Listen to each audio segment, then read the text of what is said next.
പ്രയോജനപ്പെടുത്തുക. ബിസിനസ് അവസരം ആരുടെയെങ്കിലും നിർബന്ധത്തിന് വാങ്ങി കിട്ടിയിരിക്കാം. കിട്ടിയ അവസരം കൊണ്ടല്ല ജയിക്കുന്നത്. പ്രയോജനപ്പെടുത്തുന്ന സമയത്ത് ആത്മാർത്ഥമായി പണിയെടുക്കണം. സത്യസന്ധമായി പറയുന്നു, ഈ ബിസിനസ്സിൽ വെറുതെ ഇരിക്കുന്ന ഒരു മണ്ണാങ്കട്ടിയും കിട്ടില്ല.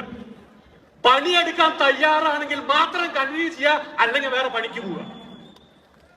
പണിയെടുക്കാൻ തയ്യാറുള്ളവർക്ക് ഇവിടെ മൈലേജ് സ്റ്റൈലില് നിങ്ങൾ സ്വപ്നം കാണുന്നതിനേക്കാൾ കൂടുതൽ വരുമാനവും സമ്പത്തും എല്ലാം കിട്ടും. കിട്ടുമെന്ന് പറയുന്നതല്ല, വാങ്ങിക്കൊണ്ടാണ് പറയുന്നത്. എന്നെ പരിചയപ്പെടുത്തില്ല. എന്റെ വീട് പാലക്കാട് ജില്ലയിൽ പെരിങ്ങോട്ടുകുറിശി എന്ന ഒരു കൊച്ചു ഗ്രാമമാണ്. ബസ് ഫെസിലിറ്റീസോ റോഡ് ഫെസിലിറ്റീസ് ഇലക്ട്രിസിറ്റി പോലും ഇല്ലാത്തൊരു ഗ്രാമം.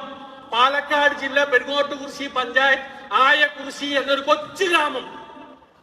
ബസ്സില്ല, ബസ് റൂട്ടില്ല, ഇലക്ട്രിസിറ്റി ഇല്ല. അവിടെ കൂലിപ്പണിക്ക് പോകുന്ന മുത്തു പാർവതി എന്ന ദിവസം തോറും 20 രൂപ, എനിക്ക് ഓർമ്മയുണ്ട്. എന്റെ അമ്മ കൂലിപ്പണിക്ക് പോയത് 15 രൂപ കൂലിക്കാ. എന്റെ ചെറുപ്പത്തിൽ 15 റുപ്പീസ് കൂലിപ്പണിക്ക് പോയത് എന്റെ അമ്മ. എന്റെ അച്ഛൻ കൊടക്കനാൽ എന്ന സ്ഥലത്ത് തൈലം കാച്ചി, തൈലം മരം കയറി തൈലത്തിന്റെ ഇല എടുത്ത് കാച്ചി തൈലം വിറ്റ് ഞങ്ങളെ പഠിപ്പിച്ചതാ. എനിക്കൊരു അനിയനൊരു അനിയത്തി. അങ്ങനെയുള്ള ഞാൻ പറഞ്ഞു വരുന്നത്, ഏതൊരു ബേസിക് ഇവിടെ ബാബു